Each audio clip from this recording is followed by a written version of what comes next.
जय हिंद दोस्तों, स्वागत है आप सभी को एक और नई मास्टर वीडियो में। और आज हम लोग देखेंगे बिहार पुलिस कांस्टेबल के लिए मास्टर वीडियो, जो कि हम लोग का ये खान सर के बुक से कंप्लीट होने वाला है। और यह जो बुक है आपका आरबीडी पब्लिकेशन की तरफ से खान सर के द्वारा जो है बिहार पुलिस कांस्टेबल के लिए नया बुक पब्लिश किया गया है। इस बुक में आपका टोटल दोस्तों 10 प्रैक्टिस सेट और 27 हल प्रश्न पत्र, यानी कि जो है आपका 27 जो होंगे प्रीवियस ईयर का प्रश्न होगा और 10 जो होंगे वो मॉडल प्रैक्टिस सेट देखने को मिलेगा इस बुक में। और इसके अलावा दोस्तों साथ में आपको अध्ययन सामग्री भी देखने को मिलेगा। ये जो बुक है दोस्तों थोड़ा सा और बुकों की अपेक्षा ये आपको कॉस्टली होने वाला है। इस बुक की कीमत हम लोग बात करें तो आपको 250 रुपया में आसानी से मार्केट में मिल जाएगा। आप लोग इसको खरीद कर पढ़ लीजिएगा। देखिए, इसमें बिहार जी के भूगोल, इतिहास, कला एवं संस्कृति, राज्य व्यवस्था, अर्थव्यवस्था, सामान्य विज्ञान, पर्यावरण, गणित एवं तर्क शक्ति, हिंदी एवं अंग्रेजी, यानी कि इतने सारे टॉपिक से आपका बिहार पुलिस में प्रश्न देखने को मिलेगा। और इतने सारे जो टॉपिक है इस बुक में आपको कंप्लीट रूप से जो है दिया गया है। यदि आप इस बुक को खरीद लेते हैं तो आपका जो बिहार पुलिस कांस्टेबल का एग्ज़ाम है आसानी से आप लोग क्रैश कर सकते हैं। तो आप लोग इस बुक से जो है अच्छे से तैयारी कीजिए। और आज हम लोग जो देखेंगे वह 10 प्रैक्टिस सेट दोस्तों, इस बुक में जो 10 प्रैक्टिस सेट दिया गया वो 10 प्रैक्टिस सेट को हम लोग जो है 5 से 6 घंटे में कंप्लीट कर लेंगे। तो चलिए हम लोग इसको स्टार्ट करते हैं। और सबसे पहले आप लोग इस बुक को देख लीजिए, यही आपका बुक है।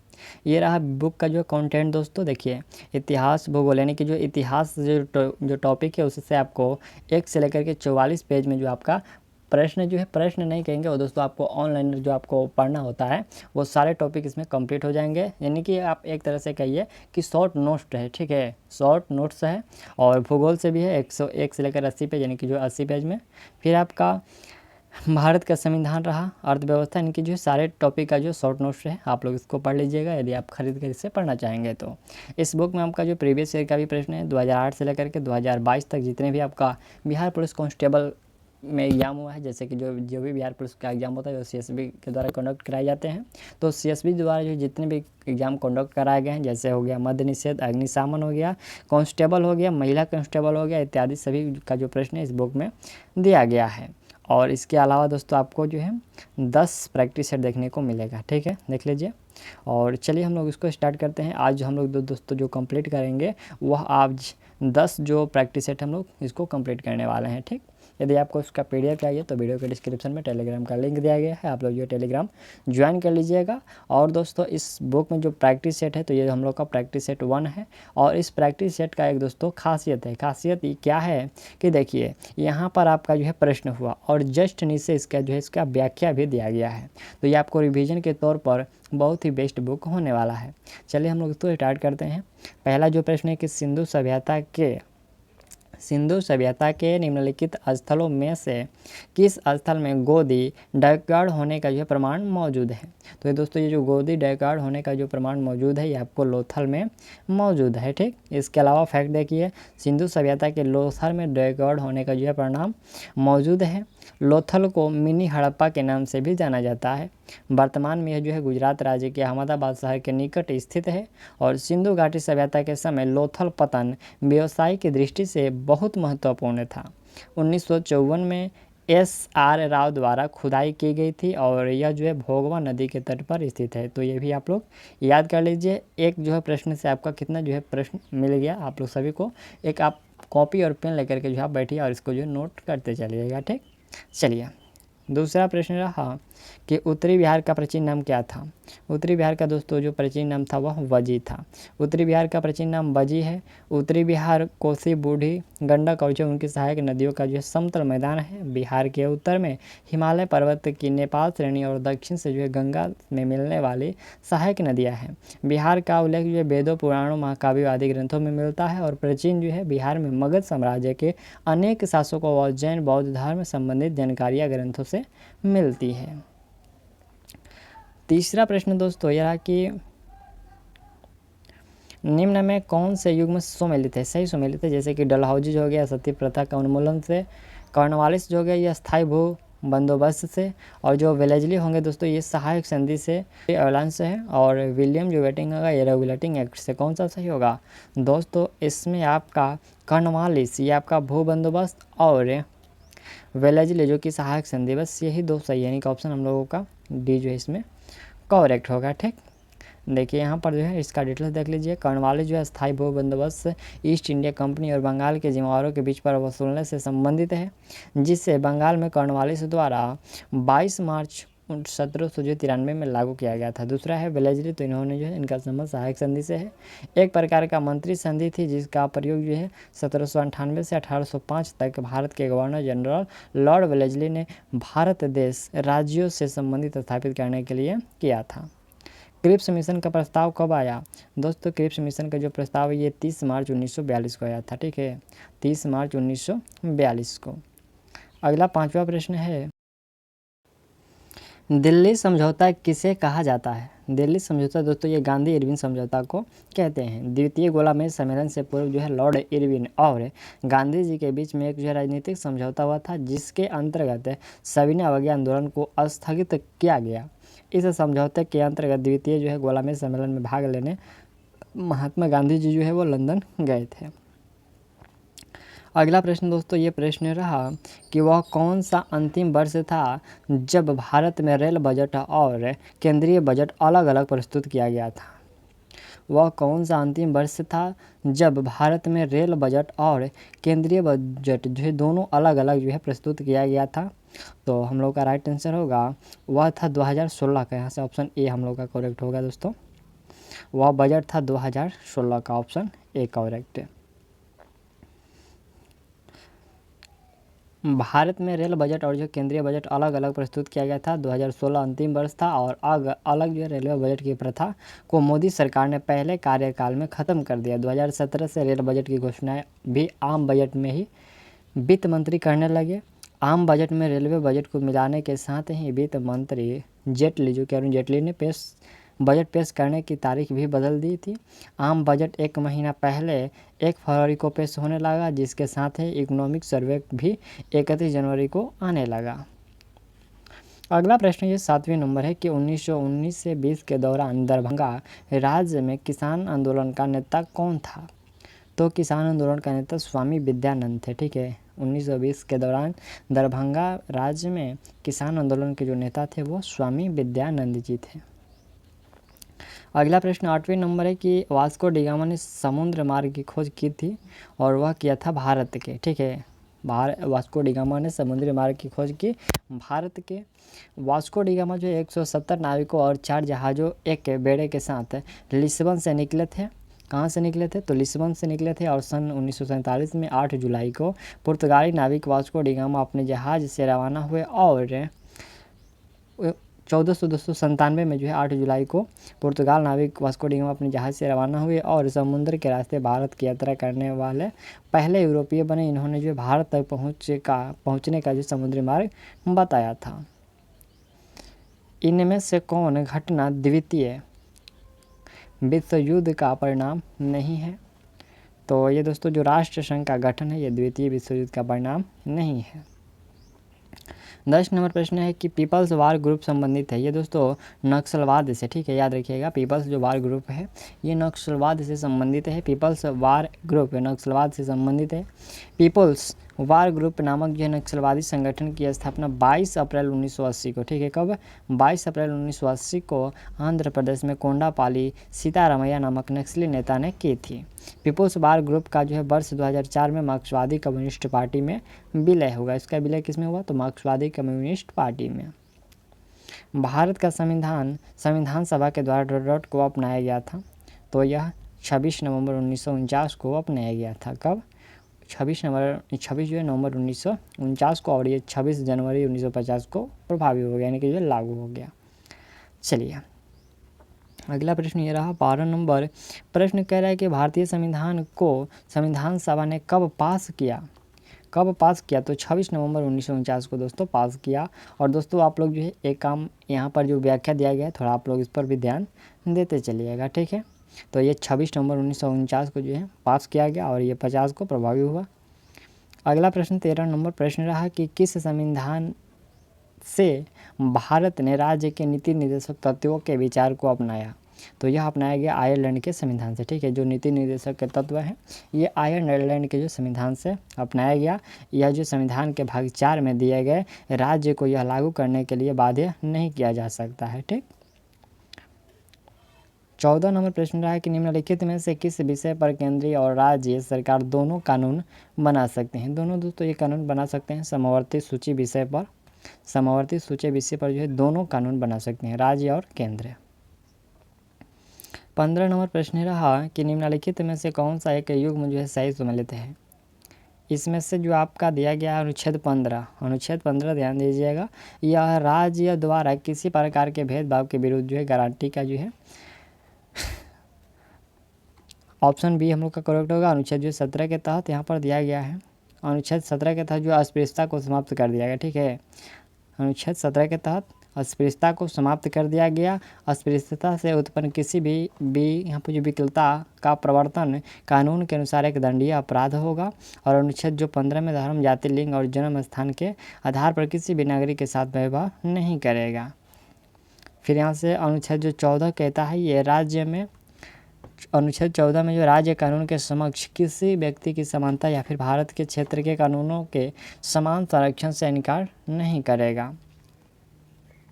अगला पॉइंट 16 नंबर, यह प्रश्न है कि जब कोई राज्य या राष्ट्रपति के शासन के अंतर्गत होता है तब उस राज्य का बजट कौन पारित करता है। जब देखिए, जब कोई राज्य राष्ट्रपति शासन के अंतर्गत रहता है तब उसका जो बजट है वह वित्त मंत्रालय द्वारा पास किया जाता है, ठीक है, याद रखिएगा, वित्त मंत्रालय के द्वारा पास किया जाता है।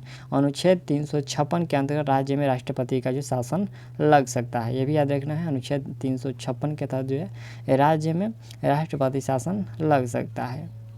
भारत के प्रथम जो है आम चुनाव डॉट में हुआ था, तो आम चुनाव जो है 51-52 में, याद रखिएगा, 1951-52 में यह हुआ था। और इस चुनाव में कांग्रेस सबसे अधिक सीटें जीतने वाली पार्टी बनी थी। जवाहरलाल नेहरू के नेतृत्व में यह पहली निर्वाचित सरकार बनी।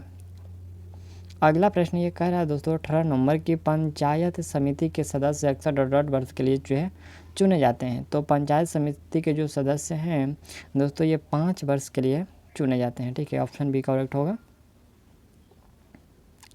5 वर्ष के लिए जो है चुने जाते हैं। 19 नंबर प्रश्न रहा, सितंबर 2018 में किस भारतीय राज्य के पहले नागरिक विमानपत्तन का जो उद्घाटन किया गया था। तो सिक्किम का, सितंबर 2018 में किस भारतीय राज्य के पहले नागरिक विमानपत्तन का उद्घाटन किया गया था। तो सिक्किम का किया गया था। सिक्किम विशाखापत्तनम भारत का 100वां विमानपत्तन है। यह सिक्किम की राजधानी गंगटोक में है। सिक्किम राज्य में ही विश्व की तीसरी सबसे ऊंची चोटी कंचनजंगा स्थित है। राज्य का 35% हिस्सा कंचनजंगा बायोस्फीयर रिजर्व के अंदर है। भारतीय साक्ष्य अधिनियम डॉट में अस्तित्व में आया, तो यह 1 सितंबर 1872 को, ठीक है, भारतीय साक्ष्य अधिनियम जो है 1 सितंबर 1872 को आया था, ऑप्शन सी करेक्ट। निम्न में कौन सा ग्रह आकार और द्रव्यमान के मामलों में पृथ्वी के लगभग समान है। तो शुक्र जो है ये पृथ्वी के लगभग समान है द्रव्यमान और आकार के आधार पर। 22 नंबर प्रश्न रहा कि 1 दिसंबर को किस दिवस के रूप में मनाया जाता है। दोस्तों 1 दिसंबर को विश्व एड्स दिवस के रूप में मनाया जाता है। विश्व एड्स दिवस जो है 1988 के बाद से 1 दिसंबर को हर साल मनाया जाता है। इसका जो उद्देश्य है HIV संक्रमण के प्रसार की वजह से एड्स महामारी के प्रति जागरूकता बढ़ाना। एड्स का पूरा नाम जो है एक्वायर्ड इम्यूनोडेफिशिएंसी सिंड्रोम है।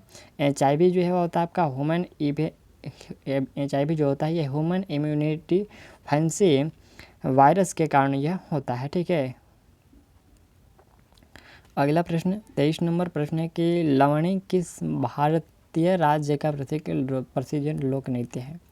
लवणी, तो लवणी दोस्तों ये महाराष्ट्र का है। लवणी नृत्य भारत के महाराष्ट्र राज्य का नृत्य है। इस नृत्य की विषय वस्तु वीरता, प्रेम, भक्ति एवं दुख है। लवणी के अतिरिक्त तमाशा, कोली एवं पोवाड़ा महाराष्ट्र के अन्य लोक नृत्य हैं। निम्नलिखित में किस प्रकार का कोयला उच्चतम गुणवत्ता का होता है। उच्चतम गुणवत्ता का दोस्तों आपको याद होगा एंथ्रासाइड जो होता है ये उच्चतम गुणवत्ता का होता है। इसमें आपको 85 से 90% याद रखिएगा, 85 से जो है 90% तक कार्बन की मात्रा होती है। विश्व का जो है सबसे गहरा महासागर ये प्रशांत महासागर होगा। प्रशांत महासागर विश्व का सबसे गहरा और बड़ा महासागर है। इस महासागर में जलीय चित्र अधिक और जमीन का भाग जो है कम है। यह महासागर त्रिभुज जो है आकृति का है, ठीक, यह महासागर त्रिभुज आकृति का है। 26 नंबर प्रश्न रहा है कि निम्न में से कौन सा एक भूबद्ध राज्य है। भूबद्ध राज्य में आपका बिहार हो जाएगा। एक यहाँ पर बिहार एक जो भूबद्ध राज्य है। भूबद्ध राज्य का मतलब वो राज्य जो चारों ओर से जो ज़मीन बद्ध हो, यानी कि जो है चारों बगल से जो ज़मीन हो, यानी कि किसी तरह से पानी नहीं हो, ठीक है, समंदर ना हो। बिहार की उत्तरी सीमा पर जो है नेपाल स्थित है, जो बिहार के साथ सीमा का निर्धारण करता है, और पूर्वी सीमा पर पश्चिम बंगाल, दक्षिणी सीमा पर झारखंड और पश्चिमी सीमा पर उत्तर प्रदेश स्थित है। ये रहा बिहार की चौहदी। 27 नंबर प्रश्न, निम्नलिखित में से प्रायद्वीपीय भारत की सबसे बड़ी नदी कौन सी है।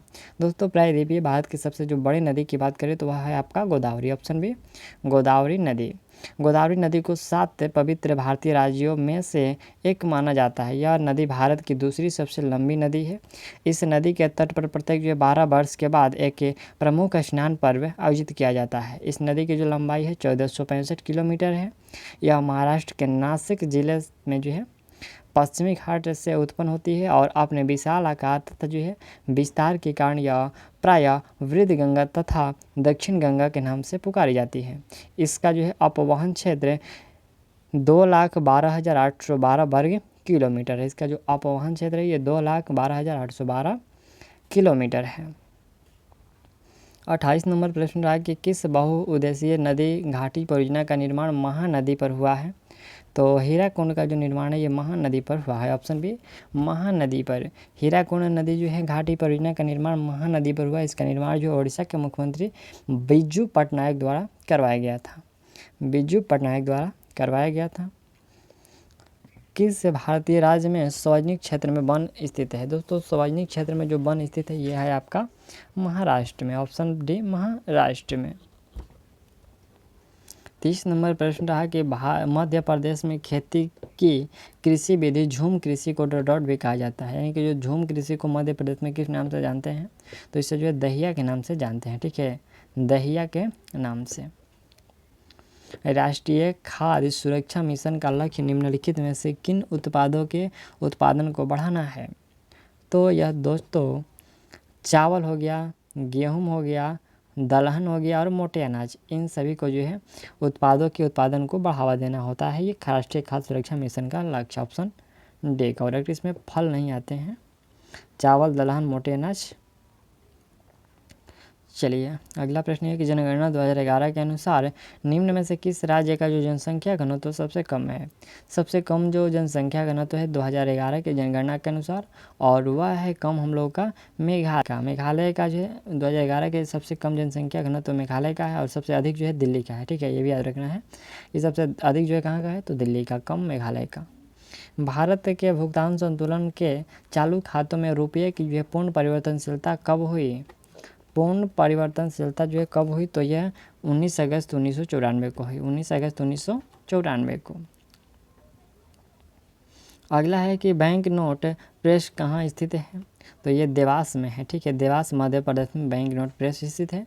भारत में जो है 4 नोट प्रेस है। पहला जो है देवास में, दूसरा नासिक में, तीसरा मैसूर और चौथा जो है सालबनी में है, ठीक है, 4 जगह नोट प्रेस है। यहाँ पर जो समुराई योद्धा वर्ग है, समुराई योद्धा वर्ग जो है यह आते हैं जापान में। अगला प्रश्न 36 नंबर, स्पिनिंग जेनी की खोज किसने की। स्पिनिंग जेनी की खोज दोस्तों यह जेम्स हारग्रीव्ज के द्वारा किया गया। ऑप्शन सी, जेम्स हारग्रीव्ज के द्वारा। अगला प्रश्न है कि प्राकृतिक चयन नेचुरल सिलेक्शन का जो सिद्धांत है ये किसने दिया, तो यह चार्ल्स डार्विन के द्वारा दिया गया था। नेचुरल सिलेक्शन का सिद्धांत है। पौधों में निषेचन के फलस्वरूप उत्पन्न एकल कोशिका डॉट कहलाती है, तो यह युग्मनज कहलाती है। एकल कोशिका युग्मनज कहलाती है। दांतों एवं हड्डियों में उपस्थित रहता है, दांतों एवं हड्डियों में उपस्थित रहता है calcium phosphate. Option B, calcium phosphate. Calcium phosphate दांतों तथा हड्डियों में उपस्थित रहता है। जीवित प्राणियों में कैल्शियम हड्डियां, दांतों और शरीर के अन्य हिस्सों में पाया जाता है। यह रक्त में भी होता है और शरीर की अंदरूनी देखभाल में इसकी जो है विशेष भूमिका होती है। कैल्शियम अत्यंत जो सक्रिय तत्व है। अगला 40 नंबर प्रश्न है दोस्तों कि पित्त रस का कार्य क्या है। प्रोटीन का पाचन, वसा का एमल्सीकरण, कार्बोहाइड्रेट का पाचन या फिर उपयुक्त में से सभी। तो जैसे कि जो पित्तरस होंगे ये आपका उपयुक्त में से सभी होंगे, option D correct, option B होगा दोस्तों। ये पित्तरस का कार्य जो होगा वसा का एमाल्सीकरण होगा, ठीक है, उपयुक्त सभी नहीं होंगे। चलिए अगला प्रश्न 41 नंबर। ये प्रश्न कह रहा है कि जब हृदय की मांसपेशियों को पर्याप्त ऑक्सीजन जो है नहीं पहुंचती है तो तीव्र छाती, यहाँ पर जो तीव्र छाती के दर्द के लक्षण दिखते हैं, ये डॉट कहलाते हैं। तो इसे जो है एंजीना पेक्टोरिस कहते हैं, ठीक है। प्रश्न कह रहा है कि जब हृदय की मांसपेशियों को पर्याप्त ऑक्सीजन नहीं पहुंचती है तो तीव्र छाती के दर्द के लक्षण दिखने लगते हैं और इसे कहा जाता है एंजीना पेक्टोरिस, ऑप्शन डी करेक्ट। अगला प्रश्न है कि बोमन संपुट किस तंत्र का भाग है। ये बोमन संपुट दोस्तों उत्सर्जन तंत्र का भाग है, ठीक है, उत्सर्जन तंत्र का भाग है। अगला प्रश्न हम लोग का है कि नीमाटोड द्वारा कौन सा रोग होता है। नीमाटोड द्वारा दोस्तों कौन सा रोग होता है, तो यह यहाँ पर जो फाइलेरियासिस होता है, ठीक है, फाइलेरियासिस होता है ये नीमाटोडा द्वारा।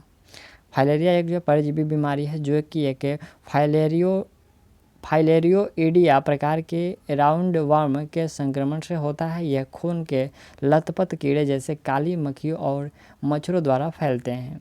ये यहाँ पर जो वे जो हैं हेलमेनिथेसिस नामक बीमारियों के समूह से संबंधित हैं।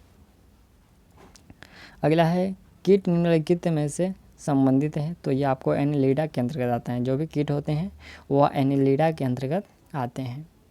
45 नंबर की रक्त का थक्का जमाने के लिए आवश्यक विटामिन, तो वह आवश्यक विटामिन होगा आपका के। विटामिन के का रासायनिक नाम क्या है, तो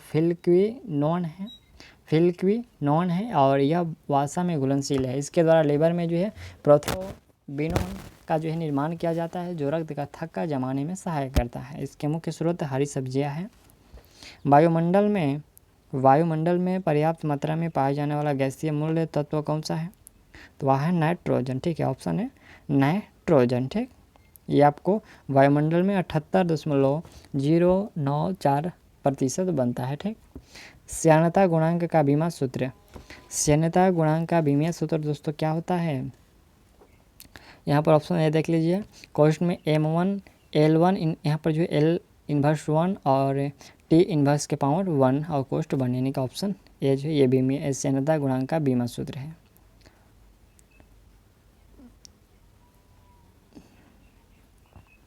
48 नंबर प्रश्न है कि विद्युत आवेग का सही मात्रा क्या है, तो कूलम्ब होता है विद्युत आवेग का सही मात्रा कूलम्ब।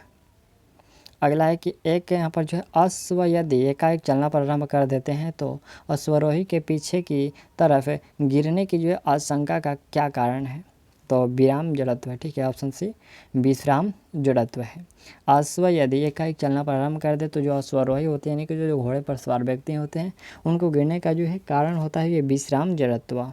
यह न्यूटन गति का पहला नियम है जो कि जड़त्व का नियम है। जड़त्व के नियम के अनुसार यदि कोई पिंड विराम अवस्था में है तो वह विश्राम अवस्था में ही रहना चाहता है और गतिज अवस्था का विरोध करता है, और उसी प्रकार यदि कोई पिंड गति अवस्था में है तो वह गति में ही रहना चाहता है और विराम अवस्था का विरोध करता है। ये न्यूटन की जो गति का तीसरा नियम क्रिया और अभिक्रिया के बारे में बताता है कि हर क्रिया के बराबर जो है हर क्रिया के लिए जो बराबर तथा उल्टी दिशा में प्रतिक्रिया होती है। 50 नंबर प्रश्न रहा कि कोई ऊर्जा जो भंडारित है डॉट कहलाता है, तो जो विभव ऊर्जा कहलाता है, विभव ऊर्जा। नेक्स्ट प्रश्न 51 नंबर के भूकंप किस कारण से आते हैं, तो भूकंप जो है ये आपका विवर्तनिकता के कारण आते हैं, विवर्तनिकता के कारण आते हैं। सोनार में डॉट तरंगें प्रयुक्त होती हैं दोस्तों, सोनार में जो है पराध्वनि तरंगें प्रयुक्त होती है। सोनार में जो पराध्वनि तरंगें प्रयुक्त होती है पानी के अंदर वस्तु का पता लगाने के लिए जो इसका प्रयोग किया जाता है। सोनार का आविष्कार जो है पॉल लेविंग ने किया था। सोनार ध्वनि तरंगों का प्रयोग जो है कर किसी वस्तु अथवा पदार्थ की दूरी, ऊंचाई, दिशा आदि का जो है दूर से पता लगा सकते हैं। 60 नंबर प्रश्न रहा। प्रश्न कह रहा है कि यह किलोग्राम के पदार्थ के तापमान को डिग्री सेंटीग्रेड बढ़ाने के लिए आवश्यक ऊष्मा की मात्रा को क्या कहा जाता है, तो इसे जो है विशिष्ट ऊष्मा धारिता कहते हैं, ऑप्शन बी विशिष्ट ऊष्मा धारिता कहते हैं। अगला प्रश्न है कि किस कारण से आकाश का रंग नीला दिखाई देता है, तो प्रकाश के प्रकीर्णन के कारण जो है नीला दिखाई देता है। Option C correct. अगला है कि तारों को जोड़ने की प्रक्रिया कहलाती है। तारों को जोड़ने की जो प्रक्रिया है यह कहलाती है श्रृंखला बंधन। ऑप्शन डी श्रृंखला बंधन। लोहे की तीली से भरी हुई एक नाव तालाब के पानी में तैर रही है। जब लोहे की तीली को हटा दिया जाए तब पानी का जो स्तर होगा वो क्या होगा? घटेगा। ऑप्शन बी घटेगा। वह तत्व जिसका परमाणु क्रमांक एवं परमाणु भार समान होता है। दोस्तों परमाणु क्रमांक और जो परमाणु भार समान होते हैं उससे जो है वो पूछा कि वह तत्व जिसका यानी कि जो उस तत्व को बताना है तो वह है हाइड्रोजन। ठीक है, इसका परमाणु भार और जो है क्रमांक दोनों सेम है। सूर्य के द्वारा विकिरित ऊर्जा का कारण और यह कारण है नाभिकीय संलयन। ऑप्शन बी नाभिकीय संलयन। अगला 59 नंबर प्रश्न है कि समूह 18 के तत्वों को कहा जाता है तो इसे अक्रिय गैस कहते हैं। जो समूह 18 के तत्व होते हैं उसे अक्रिय गैस कहते हैं। समूह 18 के तत्वों को अक्रिय गैस कहा जाता है क्योंकि इसका बाहरी कोश इलेक्ट्रॉन से पूरा भरा होता है। 18वें समूह के तत्व शून्य संयोजकता दिखाते हैं। 18वें समूह में तत्व जैसे कि helium, neon, argon, krypton, xenon और रेडॉन होंगे। प्लास्टर ऑफ पेरिस में निम्नलिखित में कौन सा धातु पाया जाता है? तो इसमें कैल्शियम होता है। प्लास्टर ऑफ पेरिस में कैल्शियम होता है। इसका जो सूत्र होता है CaSO4 × ½ होता है। ये प्लास्टर ऑफ पेरिस का सूत्र। मीथेन CH4 में अणु में तो इसके अणु में जो केवल जो एकल अबंध होते हैं। मीथेन के अणु में केवल जो एकल अबंध होते हैं। निम्नलिखित में से सत्य कथन है। दोस्तों ये जो H2S एक सह संयोजी यौगिक है। ठीक है, H2S जो है एक सह संयोजी यौगिक है। 63 नंबर निम्न में कौन सा रासायनिक परिवर्तन का उदाहरण है? दोस्तों इसमें से आपका जो लकड़ी का जलना है ये आपका रासायनिक परिवर्तन का उदाहरण है। जब किसी वस्तु या फिर पदार्थ में ऐसा परिवर्तन होता है जिससे उसके गुणों और आंतरिक संरचना में भी बदलाव हो जाता है तो इसे रासायनिक परिवर्तन कहते हैं। जैसे दूध का दही बनना, कागज़ का जलकर राख बनना, लोहे की परत का जो जंग में बदलना, लकड़ी का जलना, ये आपका रासायनिक परिवर्तन के उदाहरण हैं। गन मेटल किसका मिश्र धातु है? ये USN और Zn का जो है ये मिश्र धातु होता है जो गन मेटल होता है। ठीक है, तांबा, टीन और जस्ता का ये मिश्रण होता है जिसमें आपका 88% तांबा होता है, 8 से 10% टीन होता है और 2 से 4% जस्ता होता है। अगला प्रश्न 65 नंबर, रेडियोधर्मिता की खोज किसने की? तो ये हेनरी बेक्यूरेल के द्वारा रेडियोधर्मिता की खोज हेनरी बेक्यूरेल के द्वारा किया गया था। ठीक है, जो जन्म है ये 15 दिसंबर 1852 में हुआ था। यह एक फ्रांसीसी वैज्ञानिक थे। अगला प्रश्न है कि एक ग्रुप के तत्व का सामान्य गुण। एक ग्रुप के तत्व का जो सामान्य गुण है ये संयोजक इलेक्ट्रॉन की संख्या होता है। संयोजक इलेक्ट्रॉनों की संख्या। ऑप्शन डी करेक्ट है।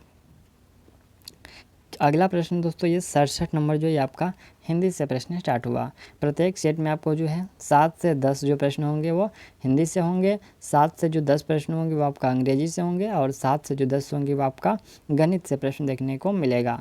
2 से 3 जो प्रश्न होंगे वो है आपका करंट अफेयर से भी संबंधित प्रश्न हर एक सेट में पूछे जाएंगे और आपके एग्ज़ाम हॉल में भी पूछे जाएंगे। क्या आप घर भी जाएंगे? वाक्य में रेखांकित जो पद है वो क्या है? यानी कि जो यहाँ पर आप का प्रयोग किया गया है इस वाक्य में, यह आप क्या है? तो यह सर्वनाम है। ठीक है, संज्ञा के स्थान पर प्रयोग होने वाले शब्द को सर्वनाम कहते हैं। क्या है आप घर भी जाएंगे? वाक्य में जो रेखांकित शब्द है ये सर्वनाम अन्य पुरुषवाचक सर्वनाम है। ठीक है, ये अन्य पुरुषवाचक सर्वनाम भी है। अगला है कि राम रोटी खाता है। राम रोटी खाता है यह डॉट वाक्य क्रिया के लिए उदाहरण है। तो यह सकर्मक क्रिया के लिए उदाहरण है। प्रेरणार्थक क्रिया है। दोस्तों ये जो सुनना है ये प्रेरणार्थक क्रिया है। ठीक है, सुनना का प्रेरणार्थक रूप जो सुनना है होता है। बहुब्रीहि समास में तो दोस्तों बहुब्रीहि जो समास होता है इसमें तृतीय पद प्रधान होता है। ठीक है, बहुब्रीहि समास में तृतीय पद जो है प्रधान होता है। देखिए, बहुब्रीहि समास में तृतीय पद प्रधान होता है। बहुब्रीहि समास से अभिप्राय है जिस समस्त पद में प्रथम पद व दूसरा पद प्रधान ना होकर के तीसरा पद जो प्रधान होता है। प्रथम पद और द्वितीय पद मिलकर तीसरे पद की ओर संकेत करते हैं। जैसे कि नील, यहाँ पर जो है नीलकंठ नीला है, नीलकंठ नीला है जिसका कंठ, ठीक है, ये जो नीलकंठ है नीला है, कंठ जिसका अर्थात जो है शिव होंगे। तो ये देखिए नीलकंठ हो गया, तो ये आपका दो पद हो गया, नील और कंठ, और इसके अलग जो तीसरा पद है ये आपका इससे क्या बनता है, इससे शिव बनता है। तो ये बहुब्रीहि समास का उदाहरण है। चलिए अगला जो प्रश्न है हम लोगों का ये 71 नंबर प्रश्न रहा। प्रश्न है कि निम्नलिखित प्रश्न में 4 विकल्पों में से उस विकल्प का चयन करें जो दिए गए शब्द का सही समान अर्थ वाला शब्द है। दुविधा, दोस्तों ये दुविधा का होता है धर्म संकट। दुविधा धर्म संकट। हिंदी में प्रत्येक वर्ग के अंतिम वर्ण का उच्चारण स्थान क्या है? तो नासिक होता है, नासिक। घाट घाट का पानी पीना, इस मुहावरे का अर्थ यानी कि बहुत जो है अनुभवी होना। घाट घाट का पानी पीना यानी कि जो है बहुत अनुभवी होना। संस्कृत व्याकरण का पिता किसे कहा जाता है? तो यह पाणिनि को कहते हैं। संस्कृत व्याकरण का पिता पाणिनि को कहा जाता है। नेक्स्ट प्रश्न है कि हिंदी साहित्य का सबसे प्रसिद्ध उपन्यासकार किसको माना जाता है? तो यह माना जाता है मुंशी प्रेमचंद को। हिंदी साहित्य का सबसे प्रसिद्ध जो उपन्यासकार मुंशी प्रेमचंद जी को माना जाता है। अगला प्रश्न, वर्णों के कितने भेद हैं? वर्णों के दोस्तों जो है 2 भेद हैं। ऑप्शन बी, वर्णों के जो है 2 भेद हैं। चलिए कौन कौन से? तो स्वर वर्ण और जो है व्यंजन वर्ण। अगला जो प्रश्न दोस्तों ये आपका 77 नंबर से जो आपका अंग्रेजी का प्रश्न स्टार्ट हुआ। तो अंग्रेजी को प्रश्न को आप लोग देख लीजिए और आंसर टिक कर लीजिएगा। वीडियो का रुका करके स्क्रीनशॉट भी आप लोग ले सकते हैं, ठीक। यहीं पर आपका आंसर दिया गया है। और 87 नंबर से जो प्रश्न स्टार्ट हुए यह प्रश्न आपका गणित से स्टार्ट हुआ, ठीक।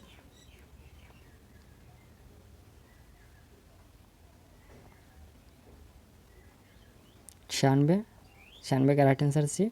और दोस्तों यहाँ पर देख लीजिए 97 नंबर जो प्रश्न है ये आपका हर स्पेशल है। बिहार की स्थापना कब की गई थी? तो यह दोस्तों 1912 में किया गया था। बिहार का कौन सा शहर 5 पहाड़ियों से घिरा है? तो 5 पहाड़ियों से घिरा हुआ कौन सा शहर है दोस्तों? उपयुक्त में से एक हम लोगों का अधिक राइट आंसर ऑप्शन ई होगा। अगला प्रश्न यहाँ से गया है, पटना है, भागलपुर और बोधगया। आप लोग कमेंट करके बताइए कौन कौन सा होगा इसमें, ठीक है। चलिए 99 नंबर प्रश्न है कि 97वें जो है ज्ञानपीठ पुरस्कार से किसे सम्मानित किया गया है? तो ये दामोदर मौर्य को सम्मानित किया गया। ऑप्शन डी दामोदर मौर्य को। 100 नंबर ये प्रश्न रहा। प्रश्न है कि पीएम मोदी कब जो है वर्चुअली एससीओ शिखर सम्मेलन की अध्यक्षता करेंगे? तो यह करेंगे 4 जुलाई को। पीएम मोदी कब वर्चुअली एससीओ शिखर सम्मेलन की अध्यक्षता करेंगे? तो ये 4 जुलाई को करेंगे। प्रधानमंत्री नरेंद्र मोदी 4 जुलाई को एससीओ परिषद के राष्ट्रीय अध्यक्षों के 22वें शिखर सम्मेलन की अध्यक्षता करेंगे। यह एक जो है आभासी प्रारूप में आयोजित किया जाएगा। भारत ने पिछले साल 16 सितंबर को समरकंद शिखर सम्मेलन में एससीओ की आवर्ती अध्यक्षता ग्रहण की थी। सभी एससीओ सदस्य देश चीन, रूस, कजाकिस्तान, किर्गिस्तान, पाकिस्तान, तर्किस्तान और उज्बेकिस्तान को शिखर सम्मेलन में भाग लेने के लिए जो आमंत्रित किया गया है। तो यहाँ तक हम लोगों ने जो है 100 प्रश्नों को कंप्लीट कर लिया। ये हम लोगों का जो प्रैक्टिस सेट है वो सेट 1 है। और चलिए सेट 2 को शुरू किया जाए।